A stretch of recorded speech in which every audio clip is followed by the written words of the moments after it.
말씀 옵니다. 말씀, 열왕기상 17장입니다. 열왕기상 17장 말씀입니다.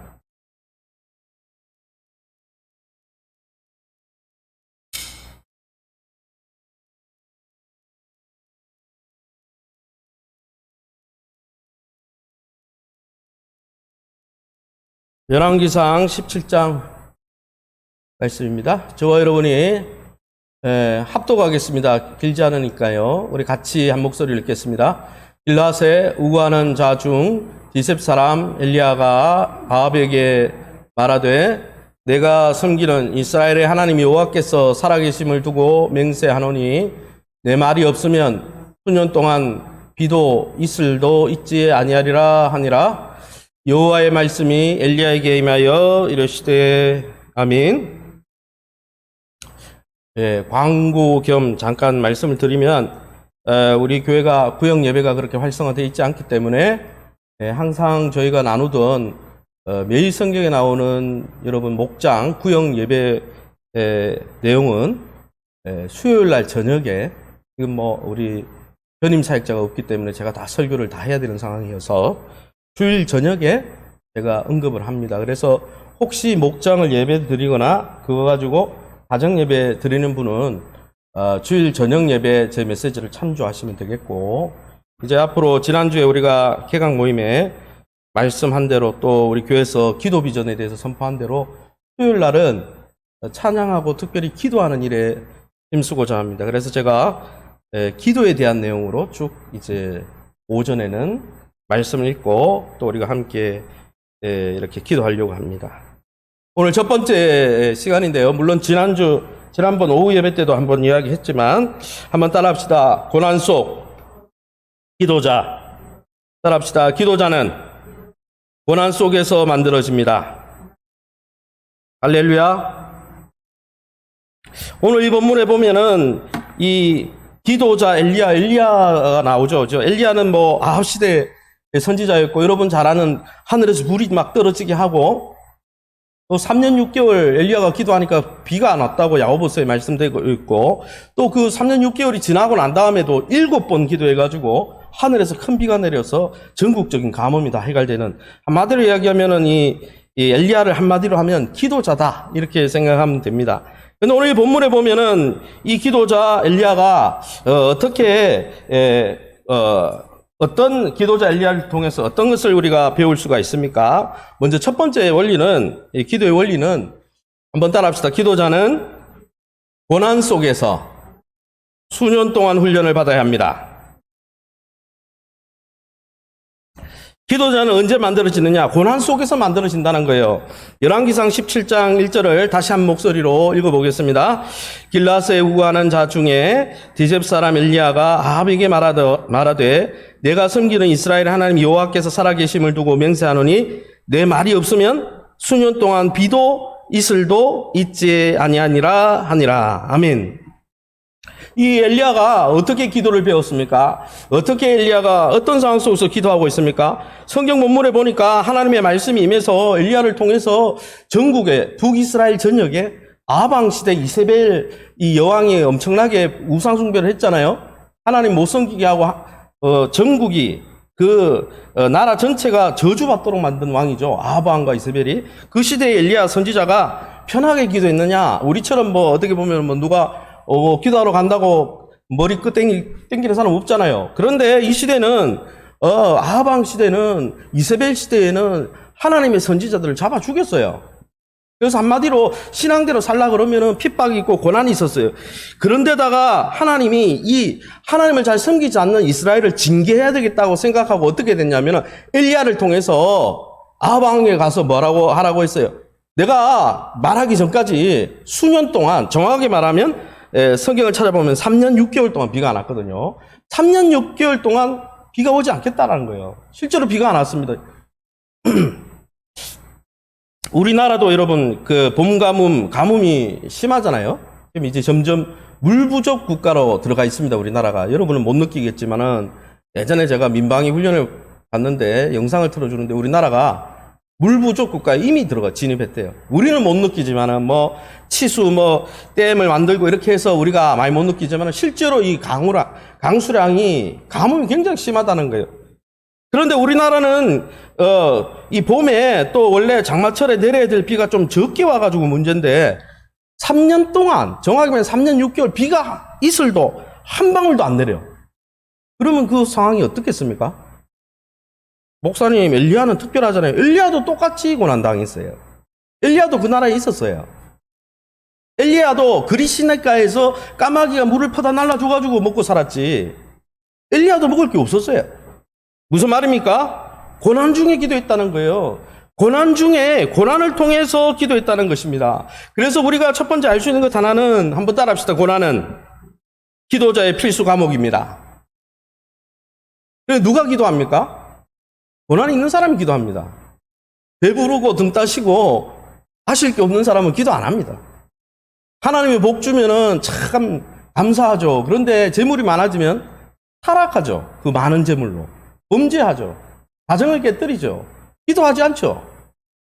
그래서 여러분, 하나님은 때때로 우리 삶 속에 고난을 주신다는 거예요. 이 엘리야는 자기 죄 때문에 고난받은 게 아니에요. 하나님의 말씀을 선포하니까 3년 6개월 비가 안 내렸는데 비가 안 내린 상황이 자기에게도 적용이 돼가지고 고난 중에 있었다는 거예요. 그러기 여러분, 기도는 책상 위에서 책 보고 우리가 막 좋은 음악 들으면서 하는 게 기도가 아니에요. 기도는 세미나 가가지고 전수 받는 것도 아닙니다. 어느 뭐 기도 세미나 가서 전수 받는 것도 아니에요. 기도는요, 고난 속에서 만들어지는 거예요. 고난이 깊을 때 하나님을 간절히 앙망하고 고난 속에서 부르짖고 찾고 하나님 말고는 대안이 없습니다. 내 삶 속에 하나님 말고는 방법이 없습니다. 이렇게 절규하고 부르짖을 때 그 기도의 능력이 나타나는 거예요. 그러기 여러분 가운데 고난이 있습니까? 고난이 없는 분이 없죠. 목사님, 저는 순교하고 뭐 복음 전하다가 매 맞고 그건 아닌데요. 그렇지만 가정마다 다 고난이 있어요. 신방을 가보면 어려움이 없는 집이 없어요. 잘 사는 집 어려움 없는 것 같죠? 잘 사는 집 더 많아요. 잘 숨길 뿐이지. 잘 숨깁니다. 잘 사는 분들은. 안 내놓았을 뿐이에요. 제가 지난번 교회에 아주 뭐 이렇게 큰 기업을 여러 가지 이렇게 기업을 하는 그 권사님 집에 갔는데 차도 막 찝차 새빨간 거 엄청나게 보통 사람 못 끌고 다니는 거, 그런 거, 화려한 거 타고 다니시더라고요. 그런데 고난이 없는지 알았는데 가서 이야기 들어보니까 고난이요. 그런 고난이 없어요. 엄청나게 있더라고요. 그분이 돈도 많고 기업도 잘 되는데 새벽마다 밤마다 나와요, 기도에. 왜? 고난 때문에. 사랑하는 성도 여러분, 고난이 있을 때 기도하고 고난을 통해서 여러분 기도를 배우고, 그래서 하나님은 요나가 여러분 물고기 뱃속에 있을 때 부르짖었죠. 그렇다고 고난이 꼭 있어야 된다, 그건 아니지만 여러분에게 어려움이 있다면 그 어려움을 기도의 연료로 삼으시기를 예수님 이름으로 축원합니다. 왜 내게 이런 고난을 줘가지고 나를 이렇게 힘들게 하냐? 기도의 원재료로 삼으시려고 하나님이 그 고난을 주신 거예요. 두 번째는 뭡니까? 고난은, 한번 따라합시다. 고난은 기도 훈련소와 같다. 고난은 기도 훈련소 같다는 거예요. 여러분, 군인들이 어디에 갑니까? 논산훈련소 갑니다. 거기 가서 제식 훈련도 받고 총도 쥐고, 그죠? 온갖 훈련을 받는 것이죠. 그래서 어떻게 합니까? 그냥 일반인이다가 그 훈련소만 딱 지나고 딱 나오면 어떻게 됩니까? 모자 딱 쓰고 회수할 때 보면 뭡니까? 군인이 되어 있는 거예요. 사랑하는 성도 여러분, 고난 속의 기도가 야생마를 명마로 만들어준다는 거예요. 야생 종마, 여러분 길들이지 않은 야생마는요, 아무 쓰잘데가 없어요. 오히려 농장을 부서뜨리고 주변에 해를 끼칩니다. 그러나 이 야생 종마가요, 훈련이 되면요, 어떻습니까? 명마가 되는 거예요. 그런데 하나님은 우리를 어떻게 다듬으시고 훈련시키시냐? 고난 속의 기도를 통해 그렇게 하신다. 여러분, 고난 속의 기도가 짝퉁 인생을 명품 인생으로 바꾸는 거예요. 여러분, 고난 속에 기도할 때 여러분 성숙하는 거예요. 고난을 통해서 이렇게 살면 안 되겠구나 그러면서 말씀 붙들고 기도하다가 우리의 인격이 갈리고 여러분 깨끗해지고 정화되어지고 성숙해지는 거예요. 성숙은 그냥 일어나는 게 아니에요. 그러기에 여러분, 고난 가운데 있다면 기도하시기 바랍니다. 세 번째는 뭡니까? 기도자의 고난은요, 하나님의 손에 달려 있다는 거. 따라합시다. 하나님의 손에 달려 있습니다. 엘리야는 몇 년 기도했습니까? 3년 6개월 동안 기도했죠. 이거 오지 않도록 기도했어요. 그리고 나중에 3년 6개월이 지난 다음에 어떻게 기도합니까? 갈멜산에 올라가서 850대 1로 3년 동안 6개월 동안 기도하다가 하나님의 음성을 듣고 하나님을 체험했던 이 엘리야가 850대 1 급도 나지 않았죠. 3년 6개월 동안 기도했기 때문에 올라가가지고 하나님의 인으로 위에서 하늘에서 불이 내려서 하나님의 이적을 행했고 또한 모든 그 거짓 선지자를 다 제거한 다음에 어떻게 했습니까? 7번 기도하니까 큰 비가 내렸다는 거예요. 이걸 통해서 뭘 알 수 있습니까? 3년 6개월 엘리야는 기도했다는 거예요. 그러니까 큰 비든 하늘에서 불이든 기도로 훈련되어 있었다는 것이죠. 사랑하는 성도 여러분, 엘리야처럼 큰 선지자 3년 6개월 동안 고난 가운데 있었고 기도했습니다. 모세는 몇 년 기도했을까요? 모세는 광야 시간 40년 동안 하나님의 훈련을 받고 하나님의 사람으로 쓰임 받은 거예요. 노아는요 120년 동안 노아 방주를 지으면서 얼마나 큰 고통과 환난 속에 있었습니까? 얼마나 많은 사람들이 조롱 가운데 있었습니까? 그러나 그가 그 120년 동안 기도하면서 하나님 앞에서 영성 훈련을 받고 결국은 여러분 노아 방주를 짓고 어떻게 됩니까? 하나님의 큰 심판 가운데 그 가정을 구원하잖아요. 사랑하는 성도 여러분, 민족을 살리고 이웃을 살리고 가정을 살리는 기도자는 다 고난 속에서 오랜 고통 속에서 기도하다가 만들어지는 거지. 그냥 어디 세미나 갔다 왔는데 너무 좋더라. 그렇게 만들어지는 게 아니라는 거예요. 왜요? 그러기에는 우리의 죄성과 우리의 옛자가 너무 꼬질꼬질하고 이것이 변화되지 않기 때문에 하나님이 고난을 통해서 고난 가운데 기도를 통해서 그렇게 만들어 가신다는 것이죠. 사랑하는 성도 여러분, 여러분에게 어떤 고난이 있습니까? 그 고난을 여러분은 어떻게 보고 있습니까? 원망의 여러분 기간으로 바라보고 있습니까? 그 고난을 기도 훈련 기간이라고 생각하고 있습니까? 여러분, 믿음은 생각의 전환이 일어나야 되는 거예요. 세상 사람들은 고난이 오고 원망할 거리가 오면은 하나님이 없고 하나님이 어딨냐 이렇게 막 비판하고 가십하고 하나님을 욕하고 그러죠. 그러나 믿음의 사람들은 어떻습니까? 욥이 욕했습니까? 주신 자도 여호와시고 취하신 자도 여호와시고 하나님 앞에 예배하고 기도하잖아요. 그러기에 사랑하는 성도 여러분, 저와 여러분의 삶 속에 어려움과 고통이 있다면 그것을 하나님이 우리를 고통 주기 위해서 주신 것이 아니라 기도 훈련을 위해서 기도의 원재료를 주셨다는 것을 기억하고 그 고난의 시기에 기도할 수 있기를 예수님의 이름으로 축원합니다. 두 번째 원리가 있습니다. 그래서 첫 번째 원리는 고난은 나를 하나님이 뭐 이렇게 때려잡고 나를 막 힘들게 하려고 준 게 아니라 그 고난을 통해서 하나님을 만나게 하려고 기회를 주셨구나 이렇게 생각하면 너무 감사하죠. 근데 두 번째는 뭐냐? 한번 따라합시다. 기도자는 고난의 시기에 하나님의 말씀에 귀를 기울여야 합니다. 두 번째는요, 고난이 올 때 기도할 때 제일 중요한 게 뭐냐? 기도하는 것도 중요하지만 하나님의 말씀에 귀를 기울이는 게 굉장히 중요해요. 열왕기상 17장 2절 같이 읽어보겠습니다. 열왕기상 17장 2절 같이 읽어봅니다. 여호와의 말씀이 엘리야에게 임하여 이르시되, 쉬운 성경에 이렇게 되어 있습니다. 여호와께서 엘리야에게 말씀하셨습니다. 언제 말씀하셨습니까? 3년 6개월 동안 비도 이슬도 내리지 않아서 먹을 물도 없고 마실 것도 없고 먹을 것도 없는 그 3년 6개월 고난의 그 금식 기간, 고난의 그 기도 기간 동안 하나님이 내버려 두신 게 아니고 순간순간마다 엘리야에게 뭘 줬어요? 말씀을 주시더라는 거예요. 그래서 여러분, 기도자는 말씀을 붙들고 기도해야 되는 거예요. 할렐루야. 여러분, 첫 번째 원리가 무엇입니까?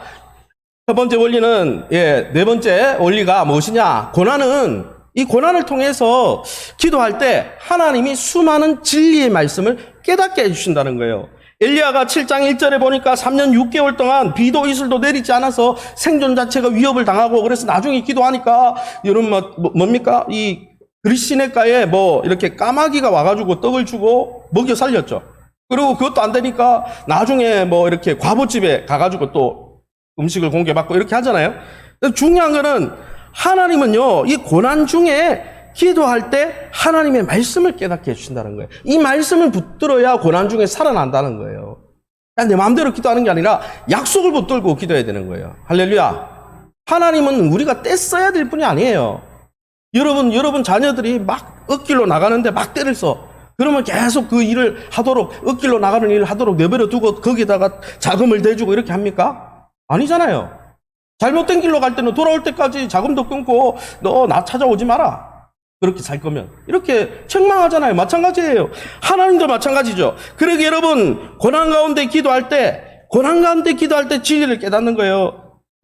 요즘 얼마나 많은 설교가 있습니까? 많은 설교가 있지만 왜 와닿지 않습니까? 우리 삶이 너무 풍요롭고 고난이 없고 하나님 앞에 무릎 꿇지 않기 때문에 와닿지 않는 거죠. 그러나 여러분, 엘리야는 매일매일 고난을 통해서 하나님의 말씀을 들었다는 거예요. 두 번째는 무엇입니까? 다섯 번째는 고난은 세상 자랑을 버리게 만든다는 거예요. 여러분, 고난이 있을 때 세상 자랑 내려놓습니다. 세상에 의지하던 것 아무것도 아니거나 내려놓습니다. 왜 내려놔야 됩니까, 목사님? 내려놓지 않으면 하나님 의지하지 않거든요. 내려놓지 않은 그거 의지하고 있지. 인맥을 의지하고 물질을 의지하고 세상에 있는 여러 가지 쾌락과 자랑을 의지하고, 그러니까 하나님이 고난을 주는 거예요. 왜 고난을 줍니까? 고난 속에 들어가면은 하나님밖에 의지할 수가 없거든요. 그래서 여러분, 고난 속에 기도할 때 세상의 것을 내려놓을 수가 있는 거예요. 하나님은 그 고난의 방법으로 우리를 다루신다는 거예요. 영적으로 성장할 때. 여섯 번째는 무엇입니까? 그래서 고난은요, 하나님만을 바라보게 만든다는 거예요. 그동안은 세상 자랑하고 내 가진 것 자랑하고 말씀도 깨닫지 못하고 말씀도 붙들지 않고 말씀에도 관심 없고 예수님도 바라보지 못하고 하나님도 바라보지 못하고 그랬는데, 고난이 오니까 엎드리게 되고, 고난이 오니까 말씀을 붙들게 되고, 고난이 오니까 하나님이 나를 살리려고 하는 말씀이 있는가 시편을 읽게 되고, 그러면서 말씀을 깨닫고 예수님을 바라보게 되고 하나님을 바라보게 되고 뼛속까지 하나님만 의지하게 되고. 그래서 여러분, 고난이 있을 때 그 고난을 활용해서 기도하셔야 돼요. 왜요? 그때 하나님 만나거든요. 할렐루야. 고난이야말로 24시간 하나님에게서 눈을 떼지 않도록 만들어줍니다. 그러기 여러분의 마음속에 답답함이 있고 우겨싸움을 당함이 있고 어려움이 있다면 그것을 원망하지 말고, 그것으로 인해서 하나님 떠나지 말고, 이게 하나님이 가까이 오라고 하는, 고난은 하나님의 메가폰이라고 그러잖아요. 가까이 와라, 내가 너를 도와준다, 기도해라, 엎드려라.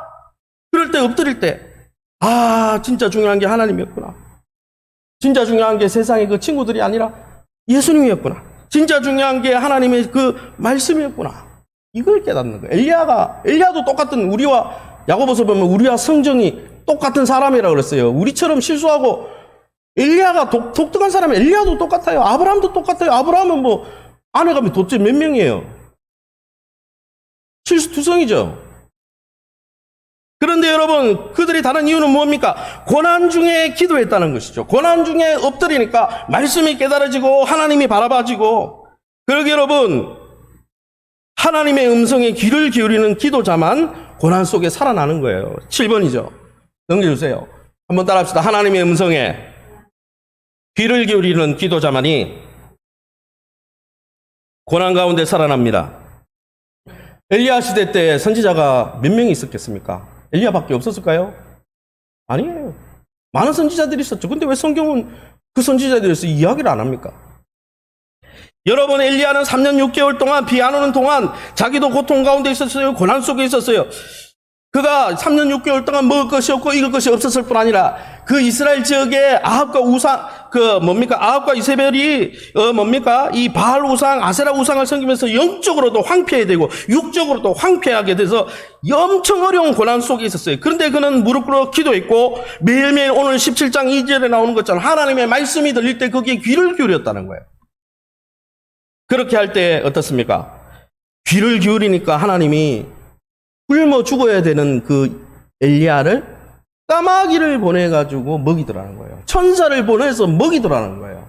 할렐루야. 그러기 여러분, 우리가 고난 가운데 기도할 때 하나님의 음성을 붙들 때 하나님이 우리의 문제를 해결해 주시고, 여러분, 기도 잘하고 다 살아나는 게 아니에요. 기도 잘하고 고난 가운데 다 살아나는 게 아니에요. 말씀을 붙들고 하나님의 음성에 귀를 기울일 때 살아나는 거예요. 나 7년 동안 기도했는데 하나님이 역사도 안 하더라. 말씀을 안 들었겠죠. 이제 말씀을 정리하겠습니다. 사랑하는 성도 여러분, 저와 여러분에게 어떤 고난이 있습니까? 그 고난은 우리를 원망하게 하려고 준 게 아니고 욥처럼, 엘리야처럼 기도하라고 기회를 준 거예요, 기회를. 그리고 또 무엇입니까? 고난 가운데 여러분, 고난이 너무 커가지고 하나님의 말씀을 듣기는커녕 예배 생활, 신앙 생활 게을리하고 있지는 않습니까? 아유, 내 문제가 이렇게 큰데 뭐 예배가 뭐 중요하고 말씀 생활이 뭐 중요하고 기도 생활이 뭐 중요하나? 고난은요, 하나님이 말씀을 붙들라고 기도하라고 준 건데 고난 때문에 하나님에게서 멀리 떨어지면 답이 없는 거예요, 그 인생은. 사랑하는 성도 여러분, 큰 고난 앞에서도 하나님의 말씀에 귀를 기울이고 있습니까? 시냇가에 심은 나무가 왜 여러분 형통합니까? 그 시냇가에 심은 나무는 물가에 심겨졌기 때문에. 물이 뭡니까? 그 성경에서 말하는 하나님의 말씀이에요. 그래서 주야로 주의 말씀을 즐거워하고 묵상하는 자로다. 그가 형통하다 그랬잖아요. 다른 데는 다 말하는데 그는 물가에 하나님의 말씀의 뿌리를 받고 있기 때문에 그는 형통하다 그랬어요. 사랑하는 성도 여러분, 고난 속에 우리의 어려움이 있다 할지라도 그 고난을 이용해서 하나님을 찾는 기회로 삼으시고 고난 속에 하나님의 음성에 귀를 기울이며 청종하다가 우리 인생이 살아나고 우리 가정이 살아나고 우리가 막혔던 우리 문제들이 살아나고 교회가 살아나는 복된 기도자들이 다 되시기를 예수님 이름으로 축원합니다.